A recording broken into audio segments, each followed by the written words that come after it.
everybody. Welcome back to the Autistic Voice Project. I'm Matt from Kentucky, I'm Erin from Napa, California. and today we have a special guest, Becca Lory Hector. I can't remember where you're from. I am from just outside of Bangor, Maine. Oh, that's a good place. Oh, Cool. I have a friend up there named Hunter Hammerson, and she does a thing called Tiny Nonsense. And she's actually our next guest, and you are like located within like a half hour of each other. Oh, And sweet. You should yeah, send her my way so that we can connect. yeah, There's well, not a lot of people up where I am. yeah. If you want, stick around because she's literally our next guest after you. Okay, Preview for cool. next episode. But this is a double feature because we are living in a world of chaos and malice and horrible things. And one of the purposes of developing this podcast, in contrast to other previous podcasts that we may have done and been scarred by, this is our purpose here is to help people live a happier and healthier autistic life. And part of that is self-care, because we absolutely need to take care of ourselves in a world that is very draining, that is chaotic, that is just completely insane. And Becca, you wrote a book about all this. What was that book that you wrote there? I did. I've written a book, and so my book is really about my journey as a kid, without identification, without kind of any knowledge other than I knew I was different. And kind of what troubles that, what that kind of challenged me by, and what I learned through it, and also just kind of what it inspired for me in terms of the rest of my life, which is how I developed my course, which is really that self-care piece that we're talking about. And my course is called, excuse me, oh my goodness, Self-Defined Living. I've been there previously. All of our episodes up until a few weeks ago was me hacking and coughing. So Yeah. it's a recurrent theme. Excellent, because I'm on the tail end of COVID, and so that's kind of where it's going. Oh my gosh. Yeah. So yeah, my course is called Self-Defined Living, and that course is sort of takes all of this stuff that I've learned, and then everything I learned in my journey when I got identified at 36, and how I rebuilt a life around that information, right, that it provided me with, and the real difference between what it was like without that information and the difference that it's made for me to have that information in my life, and then really lean into what it means to be autistic, what it means to be neurodivergent, and really just kind of defy the rules we grew up with and say, I need to make my own. So this is a big thing for. So one of Erin and I have talked a lot in the past about the extreme problems in the diagnostic process, and how there are a lot of people who go without a proper diagnosis and proper understanding until much later in life, because young white cisgender boys are often diagnosed because they come up and say, I love trains and I'm only going to talk about trains. But literally everybody else, especially if you're a people pleaser, which is what we call phoning, you might do well in school, you might be well spoken, you might research other human beings to try to learn how to human more effectively. And in doing so, you fly under the radar. You are not, quote unquote, bothersome to other humans. And therefore, you don't know that there's something different. Well, you know there's something different, but you don't know what until much later. And that could cause a lot of damage. So what happens when you finally get this label later in life and realize that you've been autistic all along, but you've got a lot of ground to make up? Yeah, it was really overwhelming. I was somebody who came to my identification at a very crucial point in my life. I say without any joke whatsoever that autism saved my life. I was 3 years homebound and suicidal at the time of my diagnosis. I had plans. I was ready. Okay. And it just happened to be that the diagnosis came into my life and I went to seek it. And because of that, right, my life was saved. I was willing to give life another chance. How old right? were you then? I was 36 years old when that happened. So Wow. Oh, that's a 33, coincidence. because that's like the average life expectancy of us Yes, these I don't days. think I haven't noted that when I've done Yeah. speaking engagements in the past, right? And when I talk to other autistic people, I talk a lot about being on borrowed time because of that, right? I definitely am someone on borrowed time. I know it. I was given a gift, right? And so really this thing landed in my lap and I was, at death's door and I had a choice. I could take this information into my life and say, all right, for one last darn time, I'm going to take this information and I'm going to try to use it effectively and see if I can change my outcome. Or I could have said at that moment, and nobody would have thought any badly of me if I had said, oh, see, I was right. I'm disabled. I told you that my whole life. Give me my SSDI and leave me alone. Right? I could have done either one of those things at the time. And I was certainly angry enough to do either one of those things at the time. But to me, I thought, okay, really logically, as an autistic person, if I do this thing where I try out the information and it doesn't work, that other route is still there. So I'm not losing it. So logically, let me Yeah. try and see what happens. Because if I don't like how it goes, I can always say SSDI, flag me and stop, right? Yeah. So I decided to go on that journey. And because I went through what I call the risk door and took that leap to really kind of give in to what this information could inform in my life, I just kind of like went in the way we go into with any other special interest. And that's what it became for me, was how do All I in. learn everything I can about this thing? Now I want it all. I want all the information. I want every little bit detail, every book that's ever been written. I want to know every autistic. I want to, right? The whole thing. And so I did. I spent that first year after my identification seeking all that and leaning into that hyper focus, that special interest in this topic, needing to know everything about it. And leaning into that was key to my healing, right? It was the first time I allowed myself to experience regulation, right? By leaning into this thing I was interested in. And in doing that, right, I sort of became an expert in self, right? And Yeah. at a certain point, I thought, man, I'd really like to pay this forward. I want to be the person that answers the phone for somebody else. I want to be someone who maybe steps in for somebody else at 26 instead of 36, right? And that kind of thing. And that is really what started my journey into advocacy. I needed that first year to myself. And I beg autistics when they get an identification late in life to take that first year and be selfish. Just lean in, give into all of it. Let yourself review your life prior, right? Give into those wanting to see the autism from your childhood, and let yourself be angry at the adults that have disappointed you, and let yourself be sad about all the things that could have possibly have been, right? And kind of really allow that roller coaster of that first year, because it's after that that you really learn to who you are, right? You And have this to is a get in big there. thing about like the holistics, because when they approach autism diagnoses, they say, "Oh, you may feel sad about all this," but it's not for that reason. Right. It's because we missed out on all those years of being the people that we could have been, of being the Being the people people. that we are. Yes, because that's the Right? thing. Like, We tell us, because the difference between assimilation and being our unique selves. Erin, because you work with people a lot on this, what is your I do. experience? Yeah, I mean, not everybody encounters their autism diagnosis with joy. I think a lot of folks who come in thinking, hey, I might be autistic, I'd like to explore this.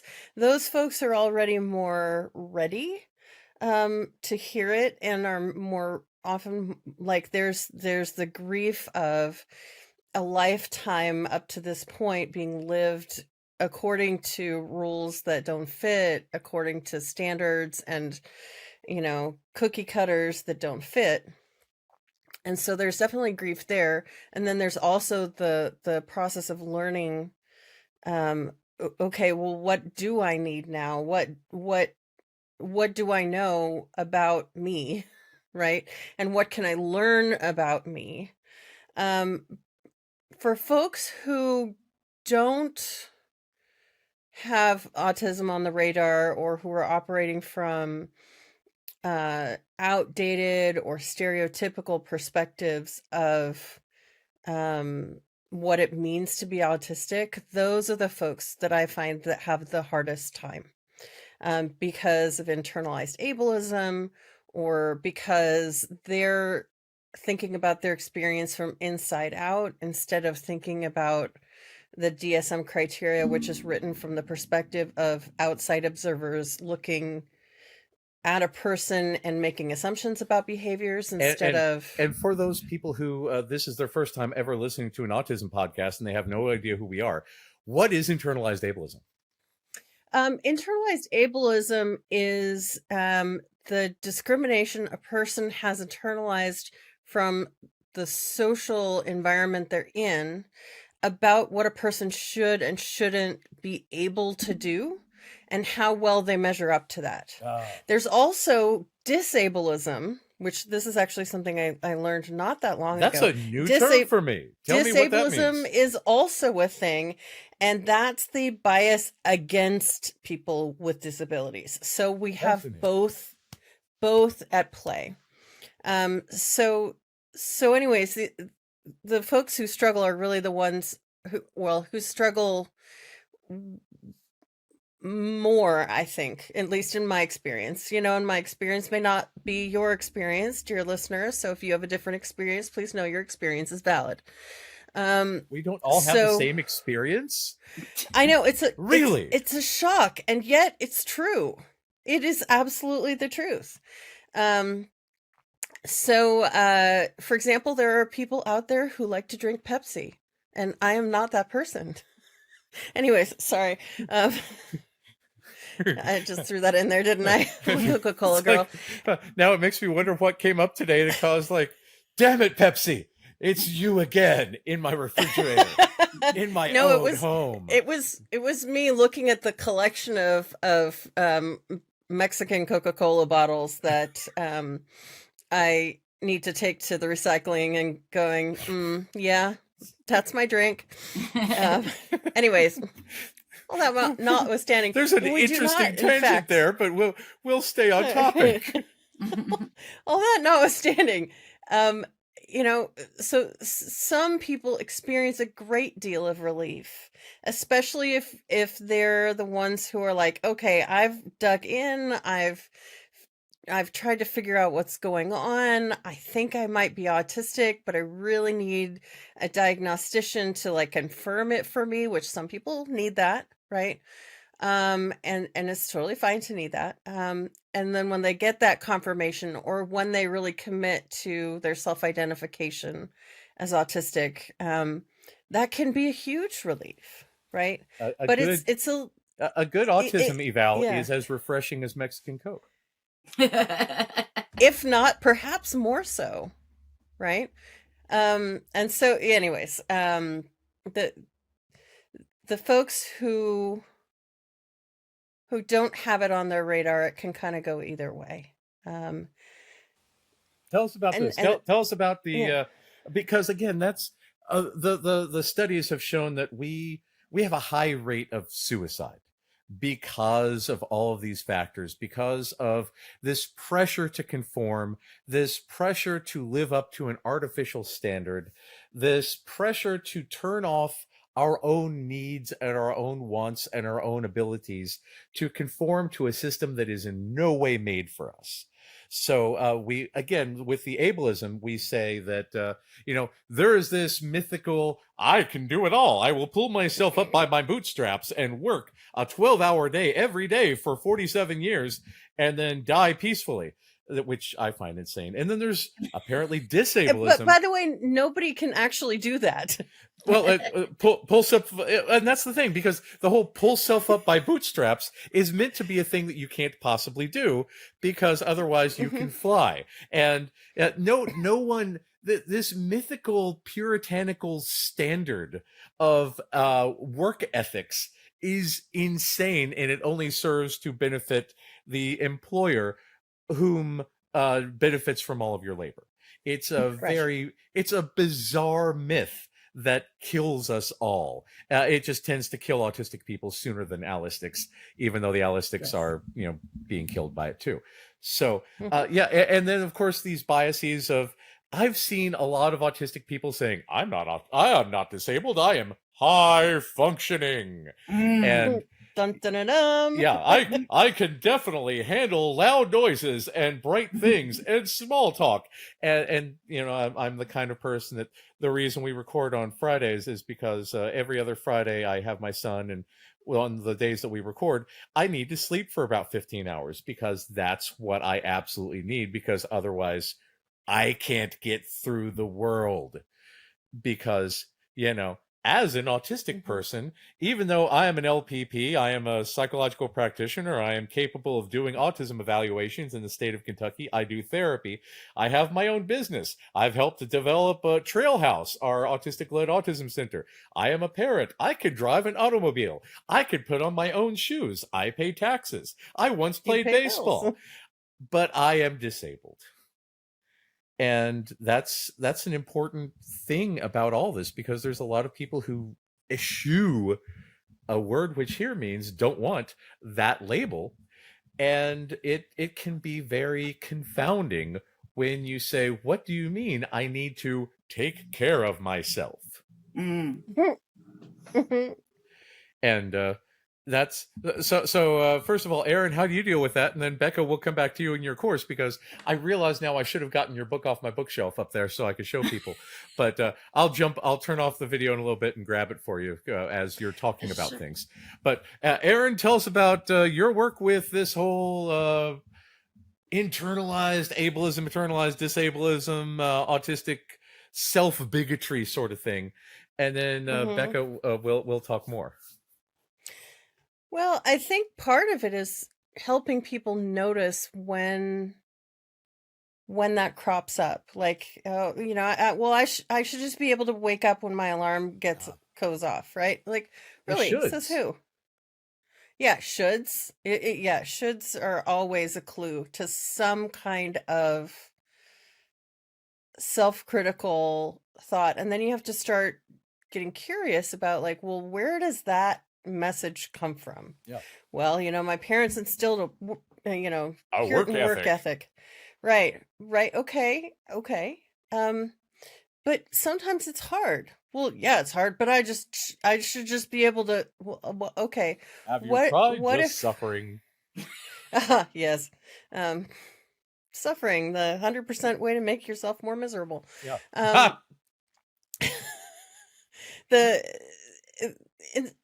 Or like, could you be compassionate to that part of you where, like, maybe you'd like to wake up immediately when your alarm goes off, and it's hard, right? So self-compassion is a huge piece, and it's something like this, and this is a minor soapbox I'm just going to hop on for a second. I will promise not to rant about this too long. Self-compassion is where it's at. Later. It's not... Go on. What's that? 20 minutes later. Oh, shut up. Yeah. Self-compassion is where it's at. It's not self-esteem. Self-esteem is feeling good about things you've already done. Self-compassion is about having compassion towards yourself for the things that are hard. You don't get self-esteem from pushing through because you were suffering while you did it. Yeah. If you have instead compassion and gentleness towards yourself, like, oh, hey, I have a 9 a.m. client, and so in order to be ready for that 9 a.m. client, I need to have clothes on by 8:55, right? Like, and look, real Some talk of us have here, higher folks. standards than others. Some of us do, but you know what? I have those mornings where like clothes on at 8:55 is a fucking win. Yeah. Some of us go to work with pants. Look how special I am. Yeah. I always wear pants. I'm not going to get into like the way that it weirds me out to try to be on a Zoom call without pants, but I am always wearing pants. So if you're a client of mine and you're watching this, I want you to know I'm wearing pants. That's on your website. Guaranteed to wear pants. Right, exactly. Anyways, TMI for anybody who didn't care about whether or not I was wearing pants.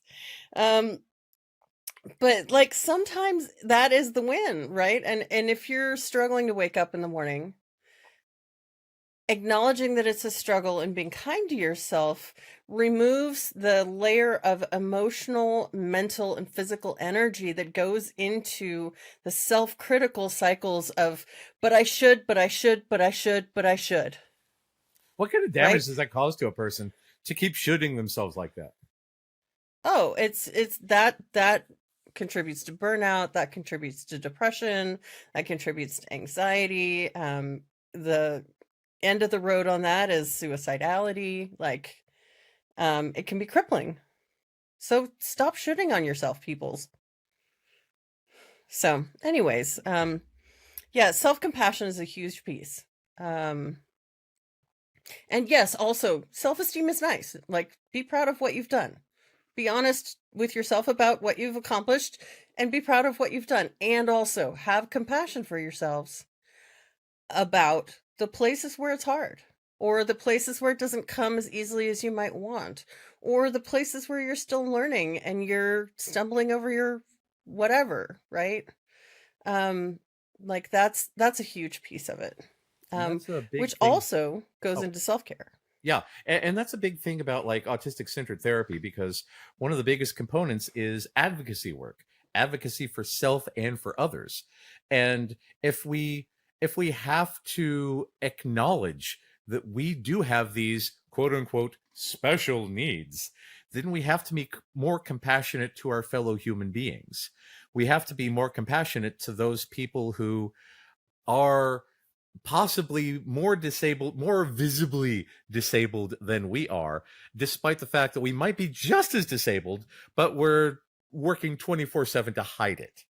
So when we come across people who say, oh, yes, I cannot work a 5-day work week, you must say, why am I working a 5-day work week? That's insane. Should anyone work a 5-day work week? That seems a bit excessive. What's up with the Puritans? Why were they insane?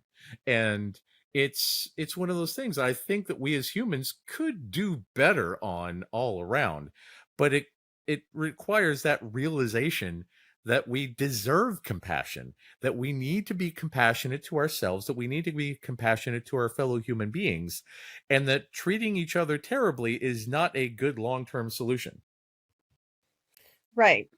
Which is true for, weirdly, all people, because when you take it out of the special needs category and just make it needs, Needs. then all of a sudden, like, oh, you know what? This person has needs too. So does that person. We all, generally speaking, have a need to use the restroom in some kind of a way that works for our bodies. We all have a need to ingest nutrition of some kind in ways that work for our bodies. Like, we all have a need for sleep, even the people who think they don't ever need to sleep. Um, like, and then we need other things, like a person who is colorblind might need glasses that helps them see colors they can't normally see. The person who is, you know, blind or low vision, who wants to navigate the world independently, needs training on how to use a cane and braille and, you know, use the other built-in structures that we have around society to help them navigate the world. The like we all just have needs. Why can't we just have needs and be kind about the fact that you're like, hey, I need this? Like, why can't I just like, why can't we just be like, oh, you need that? Well, here, I can help. I can do because that for you. because then we are flawed and not this paragon of virtue that has been imagined with our invincible bootstraps. Yeah. So Well, so and that's it exactly. yeah. So Becca, what is up with meeting these needs? How do people find out that they have needs? Well, I think what it comes down to for me is really self-awareness, right? And really learning for yourself, what are the things that are important to you, and what are the things that you value in your life. And doing that is a really long journey. Coming across those pieces and really trying to figure out who you are is a bigger journey for those of us who get to identification later in life, right? We have a lot more to undo before we figure out who we are. And so it's an important piece of it all, is kind of going on that journey and first figuring out who you are underneath all of that, and then trying to create a life that chases those things instead of all the shoulds and supposed tos that Erin was talking about. By the way, I absolutely love the fact that your book is called Always Bring Your Sunglasses, because I always bring my sunglasses. Well, And in yeah, I mean, fact, there's for me, the title was really organic. I mean, that was my truth, is that I always yeah. needed my sunglasses. I always should Mhm. have them with me. And I denied them to myself for many, many years. I would go lots Right. of places and be uncomfortable and push myself through and kind of, for any reason other than my own comfort, right? It was always about other Right. people's judgments, right? You have sunglasses on Mhm. inside. Why do you have sunglasses on inside? Are you drunk? Are you on drugs? Are you lying to me? Right? All of these other weird rules around sunglasses. And They so assumed I you were knew I drunk needed and them, lying? but I really forced myself to ignore that need most of my life. And so to me, it's a little homage to self. It's like, that was the growth piece for me, to just say, can't leave the house without them, need to wear them whenever I need them, no apologies. I'll And never this forget the this is time. a picture of the book, right? Well, it's a Yay. video of the book right here. And Yay, there it is. where would be a good place to buy this book from? If you head to my website, I've got a little tab on my website called Always Bring Your Sunglasses. You can head there and order a copy through me, if you'd like. If you would like to, also, you can go through Amazon for a Kindle copy. And what is your website? It is beccalory.com. Becca, BECCALORY.com. Yep, And that is so it. tell us about this coaching and this life training and things that you do.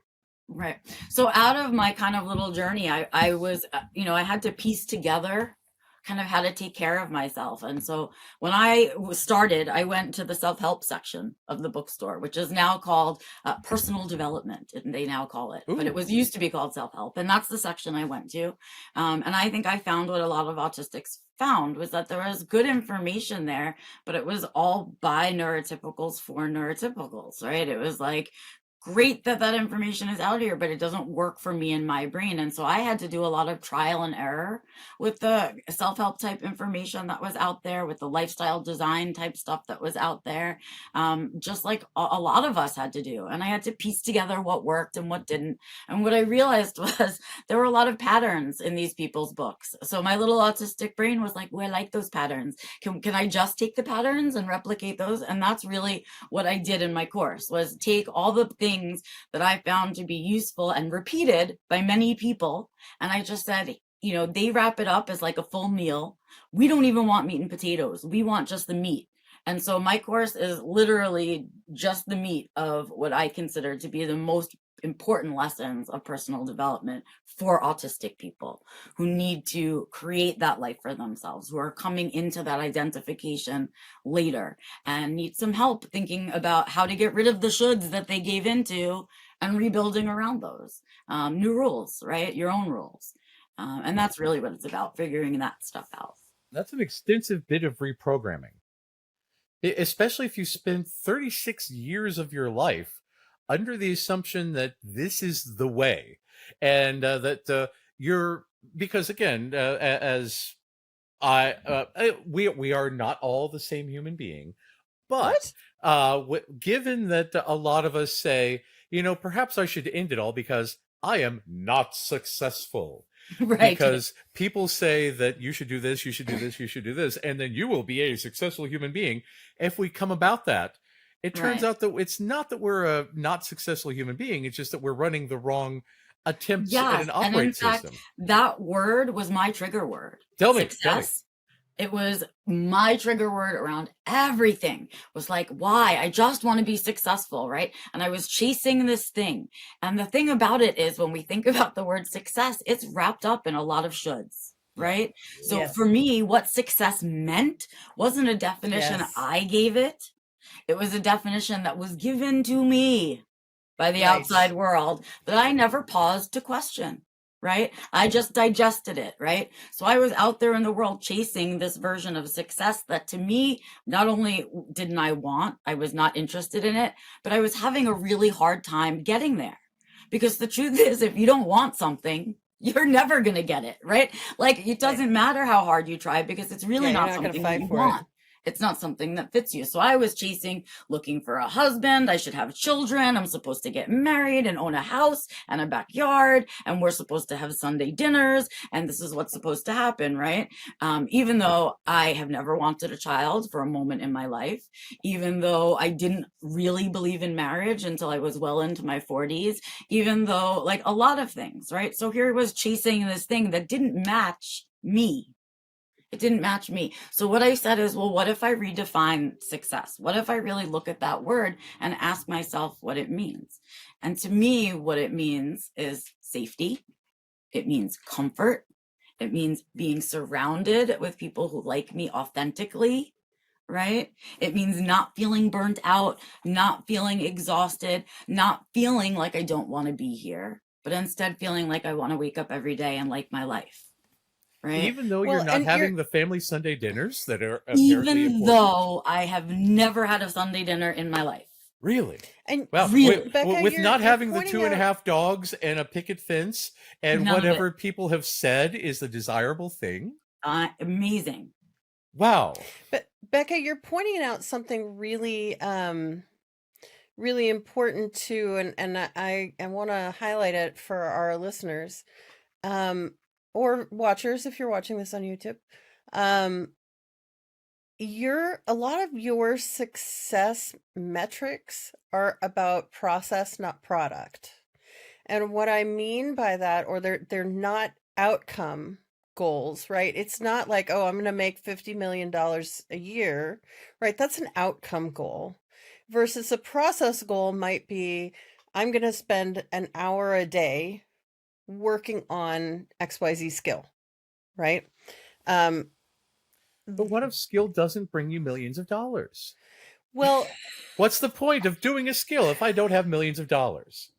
Look, I hear you. And yet it can be rewarding in and of itself. Really? And when you're focused, I know, right? Weird. Fascinating. And when you're focusing on the journey and not on the destination, or not only on the destination, but both, right? Like it's not a crime to want an outcome, but the thing that you can directly influence is the process.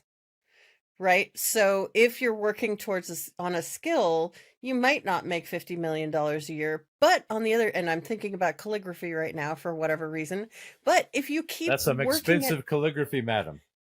right. But if you're that guy who I don't know if he's autistic or not, I do know he's massively skilled. The guy that just became the youngest master penman in the world, his penmanship is just phenomenal. Like it is does a superior font to the rest of us. It's just it's mind-blowing, like the way that he writes. And you anyways anyway I really want to see that now, because that's that's an insane arcane sort of skill, and I would really like to see that. And it is very, very incredibly cool. But like that guy probably does bring in maybe not $50 million a year, but I'm sure he makes a good living. Now that's, just because you're practicing a skill doesn't mean you're going to end up there, but you're going to be better at it than you were yesterday. Yeah. Right. And that's the thing about it, I think, that we don't catch, right? We find out about him now because he's the youngest penmanship, right? But nobody is over there videotaping him when he's crunching up papers and throwing them in the trash basket because that one didn't come out right. Right. And at some point, he started and was crappy. Like at some point, he began and was crappy, and nobody would have paid him a penny for his work. He was, and so at some point he was doing it for the pleasure, right? And the joy of upping his own skill set. Exactly. And just because a person makes money at it eventually Yep. doesn't mean that was the goal, Right. right? I And bet that's you if the we thing asked that him, he would tell us no. I mean, probably not, right? That's why it's so important to focus on finding things that you can do that the process is enjoyable for you. The next person that we have on for our episodes is Hunter Hammerson, and she's a knitter, and I have recently started knitting, and I'll talk about this more when we record our next episode. But the process itself of knitting is so wonderful for my nervous system, right? And like, It's I'm never almost gonna make money at knitting. I will probably make some cool looking things at some point, but the process is the reward. The outcome is like, it's also exciting, but the process itself is rewarding. it's almost as if uh, you will get into what we call a flow state with a Also capital that. F, Exactly.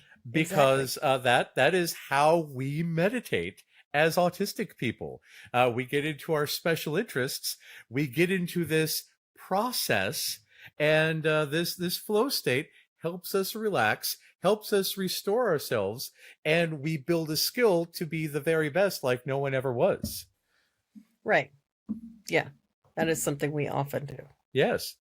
So yeah, I think that this is a good transition point, because our next episode will be Hunter Hammerson. But Becca, if you want to stick around, we can introduce you, since you're like a half hour away from each other. If that, Oh, right. you may be recording in adjacent houses. I don't know. I don't know where people live. I live in a tiny box. So we'll end the episode here. But dear listeners, come join us again, possibly next week or immediately after, depending on if you're binging this in the future or whenever. So we'll see you again soon on the Autistic Voice Project.